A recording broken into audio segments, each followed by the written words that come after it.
السلام علیکم ویورز، آج پاکستان سمیت پوری دنیا میں فادرز ڈے منایا جا رہا ہے، یعنی لوگ اپنے والد صاحب کو آج کے دن خراج تحسین پیش کریں۔ وہ تمام کوششیں، وہ تمام جدوجہد جو ایک والد اپنے بچوں کے لیے کرتا ہے، اس جدوجہد کو لے کر آج بچے ان کو خراج تحسین پیش کریں، ان کو آؤٹ پٹ دے رہے ہیں، ان کی تعریفیں کر رہے ہیں اور ساتھ ہی ساتھ ان سے وعدے کر رہے ہیں ان کے فرما برداری کے۔ ہم بتائیں گے آپ کو اس ویڈیو میں کہ کس طریقے سے جنید جمشید کے صاحبزادے بابر جنید نے ایک اپنے بابا کے نام پر ایک ایسی نعت پڑھی جس کی وجہ سے پورا پاکستان اشکبار ہو گیا اور ان کے والد صاحب کے غم میں شریک ہو رہے ہیں اور ساتھ ہی ساتھ ان کی مغفرت کی دعائیں بھی فرما رہے ہیں۔ بتائیں گے آپ کو تمام تفصیلات، لیکن ان تک پہنچنے سے پہلے آپ سے گزارش ہے آپ ہمارے چینل کو سبسکرائب کر دیں تاکہ ہماری نئی آنے والی ویڈیوز کا نوٹیفیکیشن آپ کو مل جائے۔ جی ہاں، جنید جمشید صاحب 7 دسمبر 2016 کو اس دنیا سے کوچ کر چکے تھے۔ ایک پلین کریش ہوا تھا جس میں ان کی ڈیتھ ہو گئی تھی اور اس کے بعد ان کو وقتاً فوقتاً ہم یاد کرتے رہے، کیونکہ وہ پاکستان کے نہ صرف اچھے نعت خواں تھے بلکہ ان کی زندگی ہمارے لیے بہت بڑا سبق چھوڑ گئی۔ انہوں نے کس طریقے سے سنگنگ کو چھوڑ کر اپنا رجحان اسلام کی طرف کیا، اللہ تعالیٰ نے یقیناً اپنی ہدایت سے ان کا دل کس طرح موڑا، یہ تمام نمونہ ہے ہمارے لیے۔ ان کی زندگی ایک بہترین رول ماڈل رہا ہمارے لیے اور ہم آج بھی توقع کرتے ہیں کہ آج کے نوجوان بھی جنید جمشید کی طرح اپنے دلوں کو موڑیں اور اپنے راستے بدلیں اسلام کی طرف۔ جنید جمشید نے نہ صرف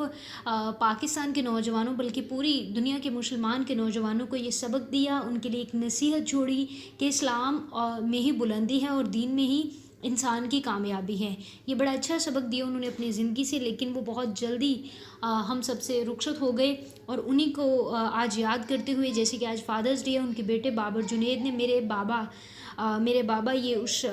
نعت کا ٹائٹل تھا، انہوں نے یہ نعت پڑھی انسٹاگرام پر، انہوں نے اپنی ویڈیو ڈالی اور جس کے وجہ سے ان کے صارفین نے، ان کے فینس نے، بلکہ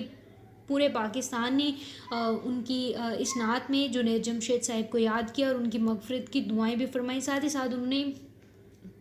اپنے کامنٹس میں بابر جنید صاحب کو حوصلہ دیا اور ان کو مزید مضبوطی فراہم کرنے کی دعا بھی کی۔ یہ تمام ویڈیوز جو آج لگائی جا رہی ہیں فادرز ڈے کے موقع پر، بابر جنید نے بھی انہی کے متعلق ایک نعت پڑھی اپنے والد صاحب کے متعلق اور اس کی وجہ سے تمام پاکستانی نوجوان اشکبار ہو گئے۔ اس کے نتیجے میں فادرز ڈے جو منایا جاتا ہے اس کا مقصد یہ ہوتا ہے کہ والدین جو خصوصی طور پر ایک والد جو اپنے بچوں کے لیے انتہائی زیادہ جدوجہد کرتا ہے، آج کے دن بچے ان کو خراج تحسین پیش کرتے ہیں، ان کی کوششوں کی تعریف کرتے ہیں اور ساتھ ہی ساتھ آج کے دن تمام بچوں کو چاہیے اپنے والدین کی فرما برداری میں ان سے وعدے کریں اور ان کی عزت اور احترام میں کسی قسم کی کسر نہ اٹھا رکھیں۔ وہ تمام جدوجہد جو ایک باپ اپنے بچوں کے لیے کرتا ہے اس کو خراج تحسین پیش کریں اور اس کی عزت کریں، اور سب سے بڑی بات یہ کہ ان کو اپنی زندگی میں ہمیشہ یاد رکھیں۔ وہ تمام جدوجہد جو آپ کے والدین آپ کے لیے کرتے ہیں اس کو عزت کی نگاہ سے دیکھیں اور ہمیشہ ان کا بھرم رکھیں۔ یہ ہی فادرز ڈے صرف منانے کے لیے نہیں ہوتا، صرف اس کی سیلیبریشن ضروری نہیں ہے بالکل بھی، اس کے لیے یہ دن صرف اس لیے منایا جاتا ہے تاکہ آج کے دن آپ اپنے والدین کو، خاص طور پہ اپنے والد کو خراج تحسین پیش کریں۔ ناظرین، اگر آپ کو ویڈیو پسند آئی ہے تو اس کو لائک کریں، ساتھ ہی ساتھ تمام نئی انفارمیٹیو ویڈیوز کے لیے ہمارے چینل کو سبسکرائب کر دیں۔